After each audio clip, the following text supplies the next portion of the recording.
There's a family in Sardinia where multiple members lived past 100, and they ate almost the exact same lunch every single day.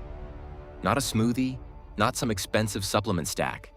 Just a bowl of 3-bean minestrone, a slice of sourdough, and a small glass of red wine. That's it. And researchers who study the longest living people on Earth say this one meal might be doing more for muscle preservation and gut health after 90 than almost anything else they've documented. So I want to break down exactly what's in it and why each part actually matters. So there are 5 blue zones in the world: Okinawa, Loma Linda, Nicoya, Ikaria, and Sardinia. And researchers have spent decades studying all of them. So why does Dan Buettner keep coming back to one specific family in Sardinia when he wants to show what a longevity diet actually looks like in practice? Part of it starts with where Sardinia sits in the rankings. It's not just a blue zone. It has the highest concentration of male centenarians on Earth. That's already strange because in almost every other population on the planet, women outlive men at scale. Sardinia flips that, and nobody has fully explained why. Genetics gets brought up, and so does the mountain air, and there's always someone suggesting there must be some rare local ingredient that outsiders don't know about. But when researchers actually sat with the oldest residents and tracked what they were eating over time, the pattern that showed up wasn't exotic at all. It was almost boring. Mostly plants, very little meat, the same simple meals repeated across years and decades. The Melis family kept coming up specifically because it wasn't just one person living a long time. It was multiple siblings in the same household, and in 2012, they actually got a Guinness World Record for the highest combined age among 9 living siblings, which added up to 861 years total. The oldest sibling reached 109. When you have that many people from the same family crossing 100, you can't really chalk it up to luck or one person's unusually good genes. It points you towards shared habits, and the most consistent shared habit across all of them was lunch. Buettner's team documented that the longest living people in these communities were eating somewhere between 90 and 100% whole food, plant-based diets. Meat showed up maybe 5 times a month. The Melis family fit that almost exactly. And what makes them so useful as a case study isn't that they were doing something extreme or unusual. It's the opposite. Their lunch is specific and repeatable enough that you can actually reconstruct it yourself, which is something most longevity research doesn't give you. You usually get broad dietary patterns and population-level statistics. The Melis family gives you an actual meal. The physical side of their life is worth understanding too, because it's the same kind of unintentional consistency. Sardinia's interior is hilly, genuinely hilly, and the oldest residents weren't going to the gym or following a fitness program. They were just walking uphill to check on a garden or visit someone in the next village. Every single day. That kind of low-intensity movement, accumulated across a lifetime without ever framing it as exercise, is a big part of what researchers think is driving the physical function these people maintain well into their 90s and past 100.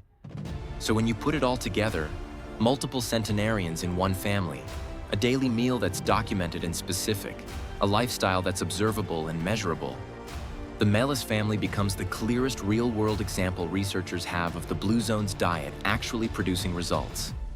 Not a theory about what might work, but a family you can point to who has been eating this way for decades and is still alive and functional. And that brings up the obvious question, which is what's actually in that soup and why the specific combination of beans matters more than just throwing whatever legumes you have into a pot. Most people hear 3-bean minestrone and think it's just a fancy name for basic bean soup. And the 3-bean part sounds like something a restaurant put on the menu to make it sound more interesting. But the specific combination of garbanzo, pinto, and white beans is actually doing something nutritionally different than a single bean soup does, and it's worth understanding why. Each of those 3 beans has a different fiber structure and a different amino acid profile. So when you eat them together, you're getting a broader range of plant proteins and a more varied mix of prebiotic fibers than you'd get from just a pot of chickpeas. Garbanzos are high in resistant starch.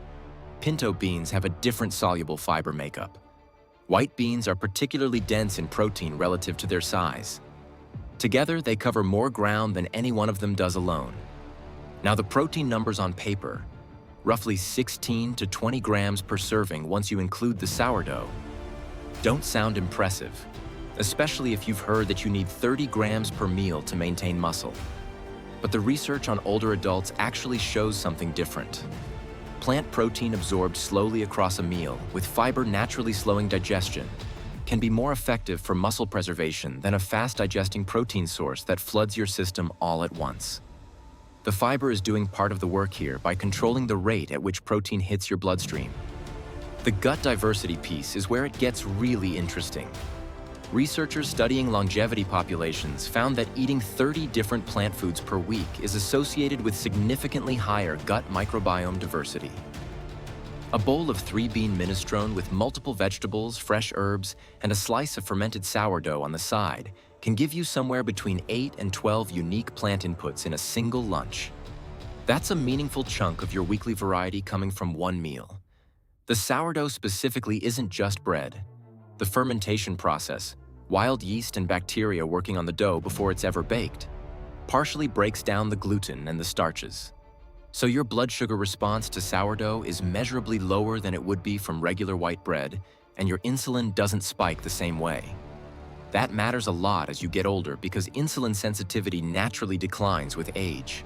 And managing blood sugar through the structure of what you're eating rather than through restriction is exactly the kind of passive mechanism longevity diets are built around. You're not cutting carbs. You're eating carbs that behave differently once they're inside you.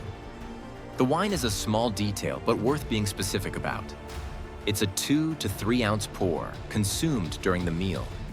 Dietitians who've looked at this are consistent about one thing. It's not a health recommendation standing on its own. It's a cultural habit that exists inside a much broader pattern of plant-forward eating and daily social connection. And pulling it out of that context doesn't really make sense. And the soup itself rotates slightly all the time because the vegetables in it are whatever's seasonal or growing nearby. That variation week to week keeps feeding different bacterial populations in the gut rather than the same ones repeatedly, which gut health researchers keep flagging as important for microbiome resilience. It's not that any single ingredient here is doing something miraculous. It's that the whole combination, broad plant protein, slow carbohydrates, prebiotic fiber from multiple sources, fermented inputs, lands in one bowl, and that bowl gets eaten consistently for decades, which is the part that's hardest to replicate and probably the most important variable of all.